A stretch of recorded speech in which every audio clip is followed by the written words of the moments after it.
নদী ভাঙনের কবলে পড়ে আতঙ্কে দিন পার করছেন পাবনার বেড়া উপজেলার বেশ কয়েকটি গ্রামের মানুষ। সম্প্রতি ভাঙনে ঘরবাড়ি হারিয়ে নিঃস্ব হয়েছেন 15 থেকে 20টি পরিবার। এছাড়া ভাঙনের মুখে রয়েছেন কবরস্থান সহ বেশ কয়েকটি শিক্ষা প্রতিষ্ঠান, কমিউনিটি ক্লিনিক ও মসজিদ। এলাকাবাসীর অভিযোগ, পানি উন্নয়ন বোর্ডের কর্মকর্তারা বারবার পরিদর্শন করলেও সমস্যা সমাধানে কোনো উদ্যোগ নিচ্ছে না। পাবনা উত্তর প্রতিনিধি মোহাম্মদ তাইজুল ইসলামের পাঠানো তথ্যচিত্রে বিস্তারিত জানাচ্ছেন মৌসুমী রহমান।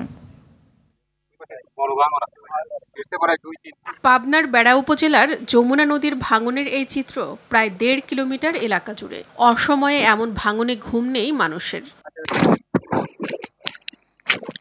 সম্প্রতি লেউলাইপাড়া গ্রামের প্রায় অর্ধশত বিঘা ফসলি জমি ও চরসারাশি গ্রামে 15 থেকে 20টি বসতবাড়ি নদীগর্ভে বিলীন হয়ে গেছে।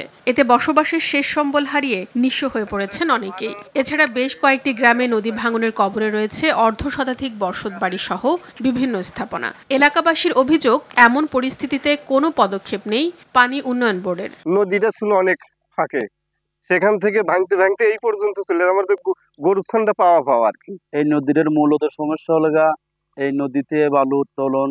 200 বছর আগের কবরস্থান এখানে দাপন হচ্ছে। এই জিনিসটা আমার কাছে আপনাদের অনুরোধ, এই জিনিসটা তুলে ধরেন, আমার এই জিনিসটা যাতে কাজ। বারবার দেখে গেছে এবং সার্ভে করে গেছে, কিন্তু তারপরে কোনো পদক্ষেপ নেয়নি। নদী রোধ করার জন্য আমরা বারবার আবেদন করতেছি, বস্তা ফালাই আমাদের বাধা। যদি বাড়িঘরও ভেঙে দেয় তাহলে আমরা কই যাবো? ছেলেপেলেরা এখানে ভালোভাবে খেলাধুলা করতে পারি না। নদী ভাঙন রক্ষায় বরাবরের মতো দ্রুত ব্যবস্থা গ্রহণের আশ্বাস দিয়েছে পানি উন্নয়ন বোর্ড। আমাদের কিন্তু এটা দুর্বল বাঁধ হিসেবে বরাদ্দ চাওয়া হয়েছে। এখন বরাদ্দ প্রাপ্তি সাপেক্ষে আমরা কাজটা বাস্তবায়ন করব। অলরেডি আমার ঊর্ধ্বতন কর্তৃপক্ষ কর্তৃক 2-3 বার ভিজিট করা হয়েছে এবং ওনারাও আশ্বাস দিয়েছে যে কাজ বাস্তবায়ন হবে, এবং কাজ বাস্তবায়ন হলে আমরা আশা করি আল্লাহর অশেষ দয়া হয় তাহলে আমরা নদীর ভাঙন প্রতিহত করতে পারব। ভাঙন আতঙ্কে এরই মাঝে গ্রাম ছেড়েছে অনেক পরিবার। মৌসুমী রহমান, RTV।